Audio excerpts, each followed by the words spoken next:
नमस्कार, मैं हूं प्रदीप कुमार। आप देख रहे हैं पॉलिटिकल आइडिया। पॉलिटिकल आइडिया के आज के इस अंक में आप सभी दर्शकों का बहुत बहुत स्वागत है। मित्रों, आज हम बात कर रहे हैं बिहार विधानसभा चुनाव के संदर्भ में कांग्रेस की रणनीति, कांग्रेस की वर्तमान स्थिति और कांग्रेस की संभावनाओं पर।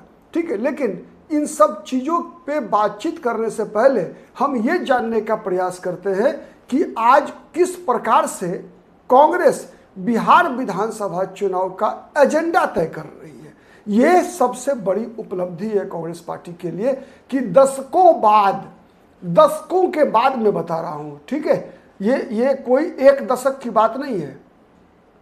जहां तक मैं समझ पा रहा हूं कि 1985 के बाद पहली बार ये स्थिति बन रही है बिहार में, जब कांग्रेस पार्टी चुनाव के एजेंडा तय कर रही है। मैं क्यों कह रहा हूं, तो मैं चुनाव दर चुनाव आपको बताने का प्रयास करता हूं। मित्रों, 1985 का चुनाव वो अंतिम चुनाव था जब कांग्रेस पार्टी के मुद्दों पर लड़ा गया था। कांग्रेस ने नारा दिया था कि only Congress can run the country, मतलब केवल कांग्रेस ही सरकार चला सकती है। कारण था उसके पीछे कि 1977 के विधानसभा चुनाव में जब लोकसभा का चुनाव हुआ और केंद्र में सरकार फेल कर गई, 3 साल के बाद ही मिड टर्म पोल कराना पड़ा, तो बिहार में भी सरकार को बर्खास्त कर दिया गया और सरकार भी बर्खास्त हुई। उससे पहले ही जनता पार्टी के अंदर विभाजन की स्थिति थी। कर्पूरी ठाकुर को हटाकर रामसुंदर दास बिहार में मुख्यमंत्री बन चुके थे। वैसे ही जैसे दिल्ली में मोरारजी देसाई को हटाकर चौधरी चरण सिंह प्रधानमंत्री बन चुके थे कांग्रेस पार्टी के सहयोग से।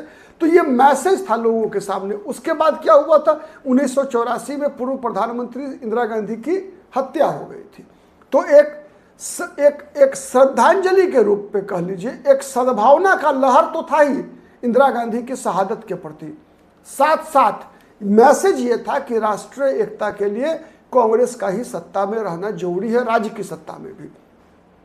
परिणाम क्या हुआ कि कांग्रेस के मुद्दे पर कांग्रेस पार्टी को बिहार में भी बहुमत की सरकार बन गई। ठीक है, उसके बाद कांग्रेस कभी भी बिहार के चुनाव को प्रभावित नहीं कर सकी जिस तरीके से अभी राहुल गांधी के नेतृत्व में 2025 के विधानसभा चुनाव को कांग्रेस पार्टी प्रभावित करने का प्रयास कर रही है। उसके बाद 1990 का विधानसभा चुनाव, चूंकि लगातार लोकसभा और विधानसभा चुनाव में बहुत कम दिनों का अंतर हुआ करता था, ये केवल गड़बड़ हुआ 2005 में आकर, चूंकि 2005 में 2 चुनाव हो गए थे, आपको याद होगा। ठीक है, खैर उस पर बाद में आएंगे। तो उसके बाद 90 का चुनाव बोफोर्स तोप घोटाले के मुद्दे पर लड़ा गया, कांग्रेस पार्टी के भ्रष्टाचार के मुद्दे पर लड़ा गया।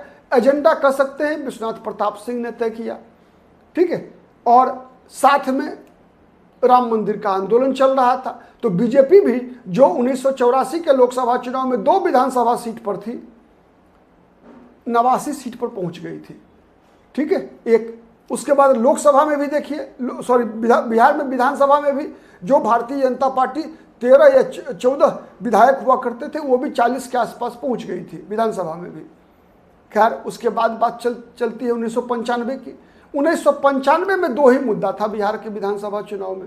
कांग्रेस मुद्दा नहीं था, लालू यादव का मंडलवाद या भारतीय जनता पार्टी का राम मंदिर का हिंदुत्ववाद। 1995 के विधानसभा चुनाव में केवल 2 मुद्दे, लालू प्रसाद यादव की मंडल की राजनीति का मुकाबला भारतीय जनता पार्टी के हिंदुत्व की राजनीति से थी। उसके बाद तीसरे चौथे नंबर पर विकल्प बनने के लिए प्रयासरत कांग्रेस पार्टी भी थी, समता पार्टी भी बन चुकी थी नीतीश कुमार के नेतृत्व में, वाम दल भी अलग चुनाव लड़ रहे थे, CPI-ML का गठबंधन नीतीश कुमार के साथ हो चुका था। तो इस प्रकार की परिस्थिति थी। मतलब उस 95 में भी कांग्रेस एजेंडा तय नहीं कर रही थी। फिर 2000 का विधानसभा चुनाव आइए, लालू प्रसाद यादव के खिलाफ ध्रुवीकरण हो रहा था। मतलब एजेंडा कौन तय कर रहा था? एजेंडा तय कर रहे थे लालू प्रसाद यादव, चारा घोटाला, नीतीश कुमार, भारतीय जनता पार्टी। कांग्रेस परिदृश्य में नहीं थी।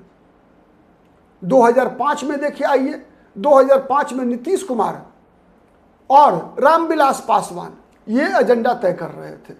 रामविलास पासवान का था मुसलमान मुख्यमंत्री का मामला, लालू प्रसाद यादव का था चारा घोटाले के खिलाफ राबड़ी देवी की सरकार को बिहार से उखाड़ फेंकना, नीतीश कुमार के साथ भारतीय जनता पार्टी थी। फिर 2010 के चुनाव का एजेंडा था नीतीश कुमार का सुशासन। नीतीश कुमार मजदूरी मांग रहे थे कि हमने जो 5 साल आपके लिए काम किया है उसकी मजदूरी मुझे दीजिए। काम अच्छा था, नीतीश कुमार को जितना चाहते थे उससे ज्यादा मिला।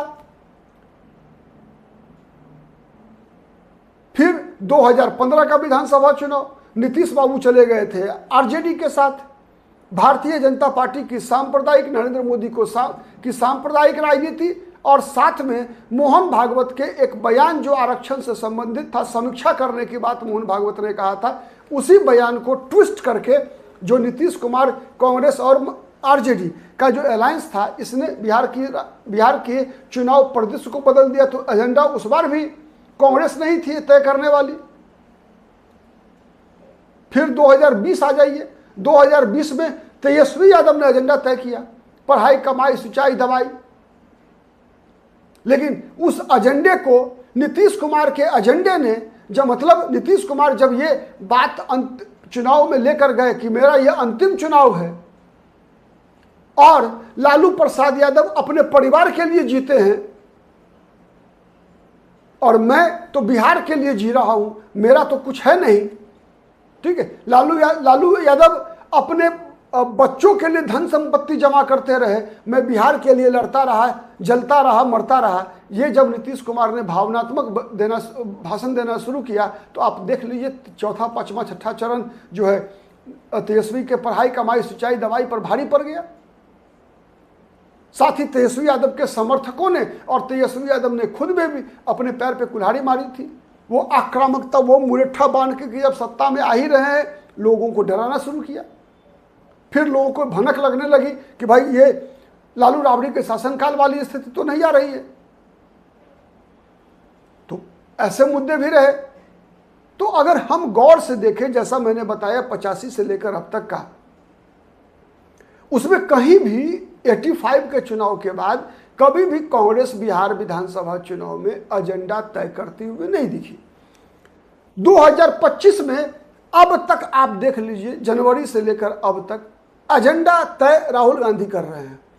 उसी के इर्द गिर्द न केवल भारतीय जनता पार्टी, जनता दल यूनाइटेड, मतलब इनकी कांग्रेस के विपक्ष, बल्कि कांग्रेस के सहयोगी दल भी उसी एजेंडा के इर्द गिर्द ही राजनीति करने का प्रयास कर रहे हैं। चाहे वो वोटर अधिकार यात्रा के माध्यम से हो, चाहे वो एसआईआर का मुद्दा हो, चाहे वो जाति के आधार पर जनगणना का मामला हो, चाहे वो संविधान पर खतरा का मामला हो, चाहे वो दलित विमर्श का मुद्दा हो। ये जितने भी मुद्दे बिहार की राजनीति में आज खड़े किए जा रहे हैं 2025 के बिहार विधानसभा चुनाव के संदर्भ में, आप यदि गौर से देखें तो मुद्दा राहुल गांधी ही एजेंडा तय करते दिख रहे हैं।